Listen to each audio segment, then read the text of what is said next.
Good morning, dear students. Welcome in SST class.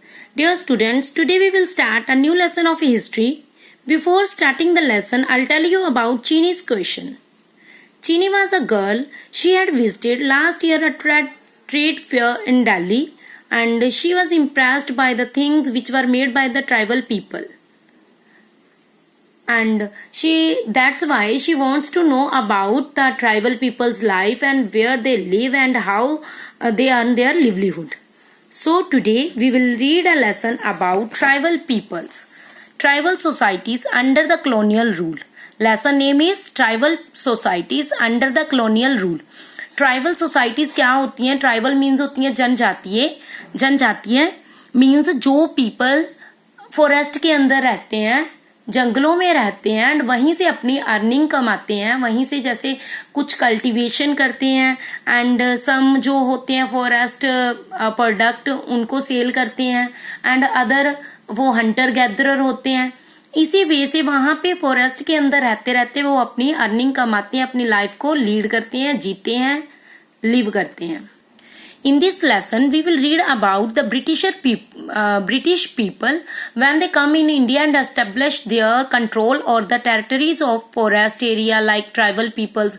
जब India के अंदर ब्रिटिश लोग आए थे और उन्होंने अपना कंट्रोल कर लिया था इन ट्राइबल लोगों के ऊपर. ट्राइबल्स मीन्स जनजातियों के ऊपर, जंगलों के ऊपर. ये देखो हर एक एरिया में फैले हुए थे ट्राइबल पीपल. मीन्स कुछ ये ग्रुप्स में रहते थे, अलग अलग एरिया में रहते थे.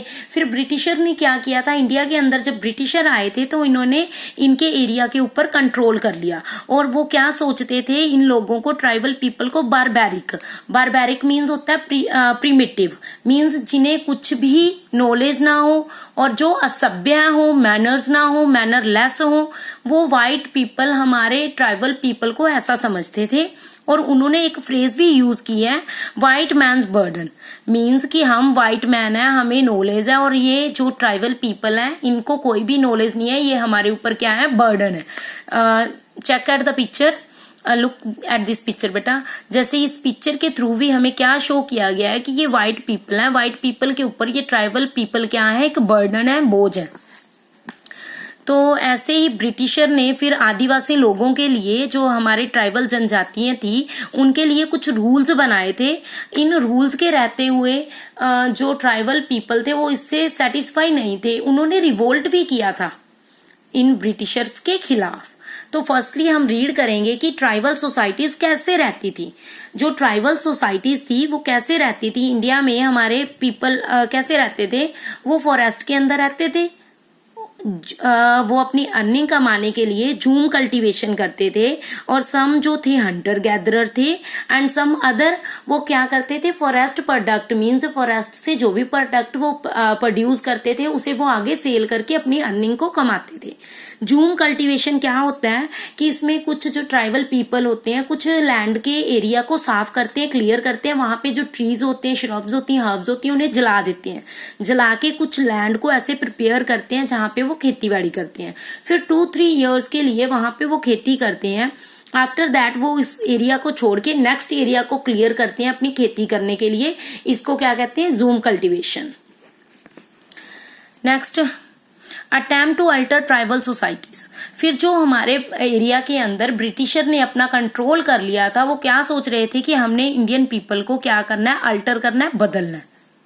कैसे इंडियन को बदलना है उन्होंने, जैसे मैंने आपको पहले ही बताया कि वो क्या सोचते थे, ट्राइबल पीपल वर प्रिमिटिव, वो क्या है, असभ्य है, मैनरलेस है, उन्हें कुछ भी नॉलेज नहीं है, लॉज की नॉलेज नहीं है और ऐसे लोगों को गवर्न करने में हमें प्रॉब्लम आएगी. इसीलिए वो क्या करना चाहते थे, इन लोगों को ऐसा करना चाहते थे कि सेटल कम्युनिटी बनाना चाहते थे जिसके ऊपर वो ब्रिटिशर्स आराम से अपनी कॉलोनी बना सके, कंट्रोल बना सके. इसीलिए फर्स्टली उन्होंने क्या किया, इंडियन पीपल के ऊपर टैक्सेस लगाने शुरू कर दिए. एग्रीकल्चर के ऊपर. इसीलिए उन्होंने जूम कल्टीवेशन को बंद करना सोचा. बिकॉज जूम कल्टीवेशन में क्या होता है, मैंने ऑलरेडी आपको बताया कि वो खेती करते हैं 2-3 ईयर के लिए. आफ्टर दैट वो न्यू लैंड को फिर साफ करते हैं, वहां पे खेती करते हैं. 2-3 सालों के बाद मीन्स चेंज करते रहते हैं. इससे क्या प्रॉब्लम क्रिएट हुई, देन इससे प्रॉब्लम यह क्रिएट हुई कि जो इंडियन पीपल थे ब्रिटिशर पीपल थे वो टैक्स इम्पोज नहीं कर पाएंगे इन लोगों के ऊपर, बिकॉज ये तो अपनी जगह चेंज करते रहते हैं और ब्रिटिशर कहाँ इनके पीछे जाएंगे अगेन एंड अगेन अपने टैक्स को इम्पोज करने के लिए, इकट्ठा करने के लिए। सो दैट्स वाई इन्होंने जो ट्राइबल जनजातियां थी उनकी लाइफ में इंटरफेयर करना स्टार्ट कर दिया। फर्स्टली ऐसे, सेकेंडली इन पीपल के जो ट्राइबल पीपल के हेड होते थे, चीफ्स होते थे, उनको उनकी पोजीशन से उतार दिया और अपने अंडर उनका कंट्रोल ले लिया। थर्डली क्या थी, उनके ऊपर फॉरेस्ट में जाने के लिए रेस्ट्रिक्शंस लगा दी, बंदिश लगा दी, बिकॉज ट्राइबल पीपल तो रहते ही फॉरेस्ट में थे, उनके ऊपर उन्होंने कुछ बंदिशें लगा दी कि वो फॉरेस्ट में नहीं रहेंगे, वो फॉरेस्ट एरिया से बाहर जाएंगे। फॉरेस्ट में जो प्रोड्यूस है, उनके प्रोडक्ट हैं, या फिर टिम्बर है, टिम्बर मीन्स इमारती लकड़ी है, वो खुद क्या करेंगे, गवर्नमेंट का उसके ऊपर रिजर्वेशन होगा। तो फिर लास्ट पे जाके ब्रिटिशर्स को ये रियलाइज हुआ कि अगर हमने इन लोगों को यहाँ से निकाल दिया तो जो फॉरेस्ट प्रोडक्ट है उनके बारे में जानते तो यही लोग हैं, ट्राइबल पीपल ही हैं, तो हमें ये कलेक्ट करके कौन देगा। इसीलिए उन्होंने थोड़ा सा फिर उन्हें यानी कि फ्री कर दिया, उनकी रेस्ट्रिक्शन को थोड़ा कम कर दिया कि वो कुछ थोड़ा सा एरिया दे देते हैं, उसमें रह सकते हैं, बट वो जो फॉरेस्ट प्रोडक्ट है वो अपने आप वो निकाल के ब्रिटिशर सरकार को देंगे। ऐसे ही फिर जब सिल्क था, जैसे संथाल एक ट्राइबल था, एक जनजाति थी, वो क्या करती थी, सिल्क कुकुन को पालती थी, मीन सिल्क सबसे ज्यादा प्रोड्यूस करती थी। फिर यूरोपियन के अंदर जब 18th सेंचुरी के अंदर उनके अंदर सिल्क की बहुत ज्यादा डिमांड होगी तो ना उन्होंने सिल्क इंडियन पीपल को बोला बनाने के लिए, ज्यादा से ज्यादा बनाने के लिए। फिर वहां पे क्या हुआ, जो सिल्क प्रोड्यूस करते थे, मीन्स जो ट्राइबल सिल्क प्रोड्यूस करते थे एंड इनसे ब्रिटिशर परचेज करते थे। इन बायर और सेलर के अंदर क्या आ गया, एक पीपल आ गए, मैन आ गए, मिडिल मैन आ गया, जो क्या करता था, ब्रोकर का काम करता था, मींस उनसे कमीशन लेता था, जो चीजों को बेचते हैं और जो चीजों को परचेज करते हैं, दोनों से कमीशन लेते थे।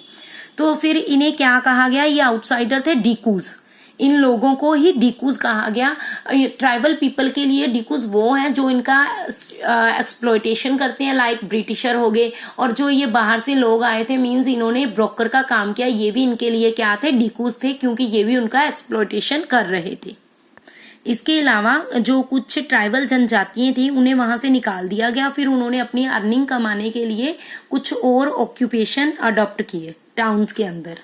फिर देखो, जब ब्रिटिशर्स ने इंडियन पीपल के ऊपर, ट्राइबल पीपल्स के ऊपर इतने ज्यादा अपने लॉज बना दिए, उनका वहां से जो राइट्स थे जैसे फॉरेस्ट के ऊपर, वहां से भी उन्हें निकाल दिया। फिर इन लोगों ने क्या किया, इन्होंने रिवोल्ट किया इनके अगेंस्ट। रिवोल्ट में कुछ फेमस रिवोल्ट हैं जिनके बारे में हम इस लेसन में रीड करेंगे। जैसे 1906 के अंदर रिवोल्ट ऑफ संग्राम संगमा हुआ था।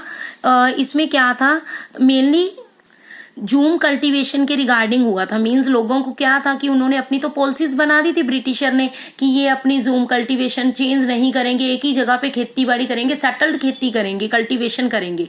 तो इसके अगेंस्ट भी उन्होंने क्या, ट्राइबल जनजातियों ने क्या कर दिया था, रिवोल्ट। इसके अलावा नेक्स्ट रिवोल्ट है कोल रिवेलियन। इसमें क्या कहा गया था, जो उनके ट्राइबल्स के चीफ थे वो क्या जो उनका टैक्स है वो कलेक्ट नहीं करेंगे। इसके रिगार्डिंग भी जो रिवोल्ट हुआ था 1831 में और 1832 में। संथाल रेबेलियन भी जो हुआ था, इसमें भी क्या किया गया था, सेटल्ड एग्रीकल्चर के रिगार्डिंग ही उन्होंने अपना रिवोल्ट किया था, ताकि वो दो ब्रदर थे, सिद्धू एंड कन्हू, इनकी जो लीडरशिप के अंदर इन्होंने स्ट्रगल किया था संथाल पीपल ने। नेक्स्ट, बिरसा मुंडा। बिरसा मुंडा एक मैन का नेम है जिसने क्या किया था, अपने मुंडा कम्युनिटी के लोगों को इंस्पायर किया था कि ब्रिटिशर के खिलाफ रिवोल्ट करने के लिए। इनका रिवोल्ट भी सेटल्ड एग्रीकल्चर के रिगार्डिंग था, और इनके ऊपर जो जैसे फॉरेस्ट से निकाला गया था, जो रेस्ट्रिक्शन लगाई गई थी ना, उसके रिगार्डिंग इन्होंने रिवोल्ट किया था। बिरसा मुंडा एक जो मैन था, ट्राइबल जनजातीय था। इसके अगेंस्ट फिर सरकार ने क्या किया, गवर्नमेंट ने, ब्रिटिशर गवर्नमेंट ने क्या किया, इस रिवोल्ट को खत्म करने के लिए इसको अरेस्ट कर लिया, बिरसा मुंडा को। जब इसे अरेस्ट किया 1895 में, फिर 2 इयर्स के लिए इसे अरेस्ट रखा, एंड 1897 ने जब रिलीज किया तो उसके बाद फिर इसने लोगों को इंस्पायर करना स्टार्ट किया, लोगों ब्रिटिशर के खिलाफ रिवोल्ट करने के लिए। फिर लास्ट में 1900 में इसकी क्या होगी, डेथ होगी। फिर देखो इस लेसन में हमने क्या रीड किया है। फर्स्टली कैसे जो ट्राइबल जनजातियां रहती थी और कैसे ब्रिटिशर लोग आए और उन्हें अपना क्या मानने लगे, बर्डन मानने लगे, और इनको सिविलाइज करने के लिए उन्होंने लॉज बनाए, और फिर ट्राइबल जनजातियों ने उनके खिलाफ क्या किया, रिवोल्ट किया। और ये जो रिवोल्ट है 2 वेज से इम्पोर्टेंट है। फर्स्टली क्यों इम्पोर्टेंट है, क्योंकि इससे ये पता लगता है कि जो ट्राइबल पीपल हैं ब्रिटिशर गवर्नमेंट के को उनके खिलाफ जो ब्रिटिशर गवर्नमेंट है उनको ट्राइबल पीपल के लिए इंक्लूसिव लॉज बनाने चाहिए थी, मींस जो उनके लिए बेनिफिशियल हो। एंड सेकेंडली ये शो करता है रिवोल्ट कि जो भी ट्राइबल पीपल के अगेंस्ट अनजस्ट करेगा उसके लिए वो रिवोल्ट करने के लिए रेडी है। तो इससे हमें ये इस लेसन में हमने ट्राइबल पीपल के बारे में रीड किया, कैसे वो रहते थे, लिवलीहुड कैसे कमाते थे, कैसे ब्रिटिशर लोगों ने उनके ऊपर लॉज बनाए और कैसे उन्होंने रिवोल्ट किया। आई होप स्टूडेंट्स आपको प्रॉपरली समझ आ गया होगा। Thank you and have a nice day.